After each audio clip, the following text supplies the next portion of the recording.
I absolutely love Donald Trump. না, I have not gone mad. কেন বলছি শুনুন, ভীষণ ইন্টারেস্টিং লাগবে। ভারতীয় নেভির ব্যাকইয়ার্ড বলা হয় ভারত মহাসাগরকে, যেখানে নাকি ভারতীয় নেভি দাদাগিরি করে। এবার সেই কথাটাই আমি আসছি না। যে কথাটা সেটা হলো ইরানের একটা যুদ্ধজাহাজ ভারতের রাষ্ট্রপতি দ্রৌপদী মুর্মুর সামনে পারফর্ম করতে আসে।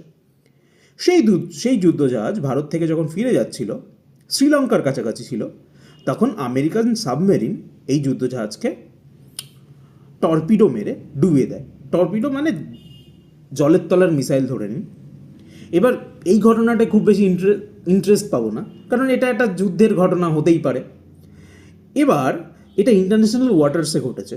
ভারতের সেভাবে এখানে কিছু বলার নেই, সত্যিই বলেনি তাই ভারত।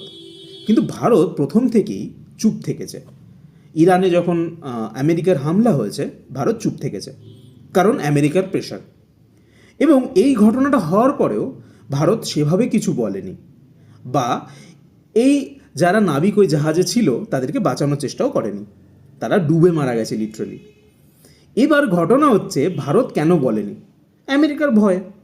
এবার এত বড় একটা দেশ আমেরিকা, যে কিনা যুদ্ধে এত পারদর্শী, এত শক্তিশালী, তার এত টাকা আছে, তাকে ভারত ভয় পাওয়া স্বাভাবিক। যদি ডোনাল্ড ট্রাম্প ধমকি দেন, সেখানে ভারত ভয় পাবেই, এটাই স্বাভাবিক নিয়ম। কিন্তু দীর্ঘদিন ধরে মার্কেটিং করে বোঝানো হয়েছে যে ভারত অনেক এগিয়ে, ভারত কাউকে ভয় পায় না, আমেরিকাকে তো পাই না। আমেরিকা क्या कहता था, कौन हो तू और हम कहते हैं आज तू कौन है बे। ডায়লগটা খুব ফেমাস ছিল। সেই রকমভাবেই ভারতের মার্কেটিং করে ভারতকে এমন দেখানো হতো যে ভারত কাউকে ভয় পাবে না, হুইচ ইজ অ্যাবসলিউটলি রং।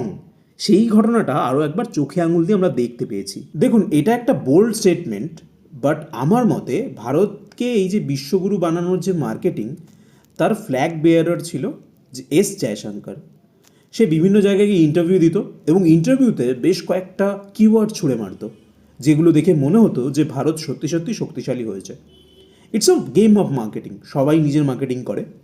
কিন্তু যখন আপনার প্রোডাক্ট খারাপ কিন্তু আপনি অতিরিক্ত মার্কেটিং করছেন, তখন এটাই হয়।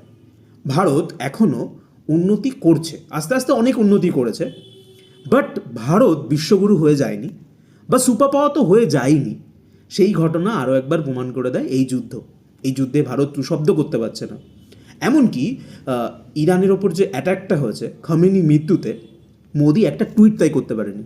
কার ভয়তে? ডোনাল্ড ট্রাম্পের ভয়তে। দ্যাটস ওয়াই আমি ভিডিওর শুরুতে বললাম যে I absolutely love Donald Trump, কারণ ভারতের এই যে ফলস মার্কেটিংটা ছিল, সেটা কোথাও গিয়ে ডোনাল্ড ট্রাম্প এক্সপোজ করতে পেরেছে।